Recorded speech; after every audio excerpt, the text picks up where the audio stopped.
Guys, so today we are in NeuroVascular ICU. I already have an ABG to do. Let's set her up. We already have an ABG to do, so I'm just looking for my ABG kits that I keep up here. We also keep bags here. They're called epochs to do ABGs here. So you basically insert the card and you draw the ABG like that. But let me go do this ABG and I'll be back to show you guys, and then also write my phone number on the whiteboard. We use iPhones to communicate with doctors, nurses, and all that stuff. So I'll be right back. All right, guys, we have currently 3 vented patients. I'm in NeuroVascular ICU and the ABG on one of the patients. I had to put her on BiPAP because her oxygenation was really low.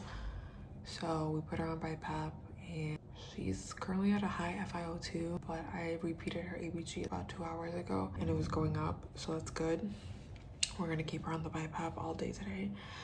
And then I have to do an ABG on her again around 4 o'clock before the end of the shift just to see where she's at. And my first guy, he was on the vent, but I put him on the high flow because he has a passing valve that he's able to keep his sats up, but when he goes to sleep, he goes apneic. So we put him on the vent nighttime. Put him on the vent at nighttime. And then I have another lady who's on a vent, but she should be extubated soon. I don't think today, but sometime this week, maybe, hopefully. She's doing really good. And alrighty, it is. Your girl's breaking out already. Look at this. This is ICU, bruh. I probably have to do 2 ABGs soon. I'm seeing how one of my patients, patient 1, he's literally right next door. I have to try to wean him off the high flow right now. He's at 40%, 20 liters, which is not bad, but we're trying to get him off the oxygen because apparently he had gone home and within 24 hours he was back at the hospital. So I met up with home health and we're trying to get a plan so he can go home soon. Then my second patient, the one that she's been on the BiPAP all day, so I had to do a follow-up ABG soon to see how her values are. And she is more relaxed now because during the day she had anxiety, so they had to get her out of van. But she is good now. And then my other patient on the other side, I went ahead and changed his Ballard. He has trachea, so most of these patients require suctioning, so we already suctioned them all.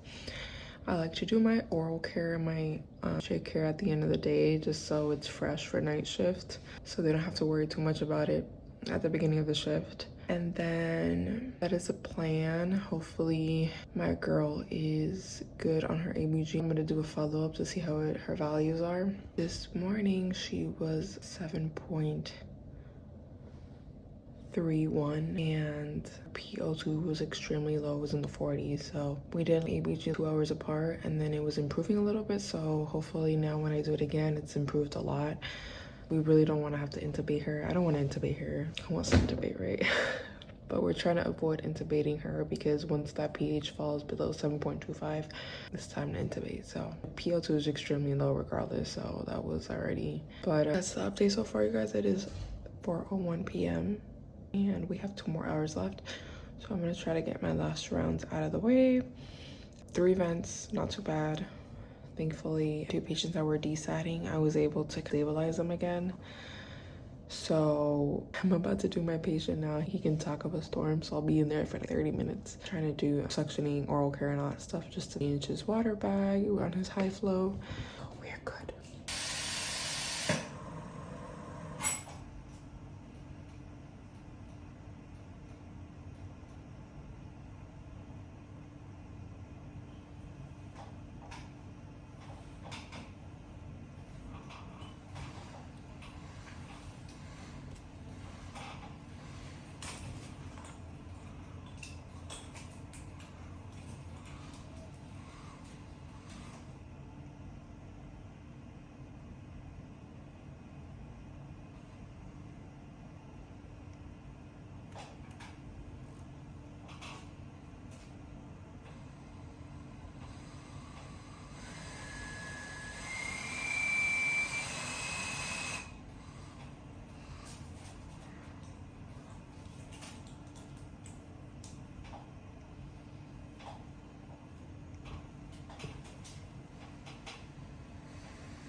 We like to have everything in this little office because it's easier for us to run and get stuff.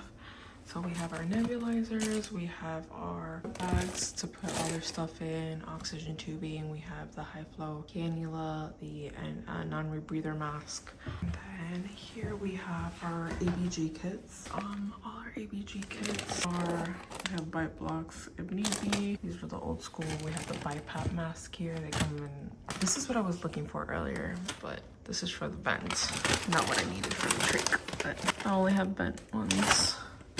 I need to grab some for. Then the BiPAP circuits, flushes if we need to take O2 sats. Our epoch. So our epoch looks like this.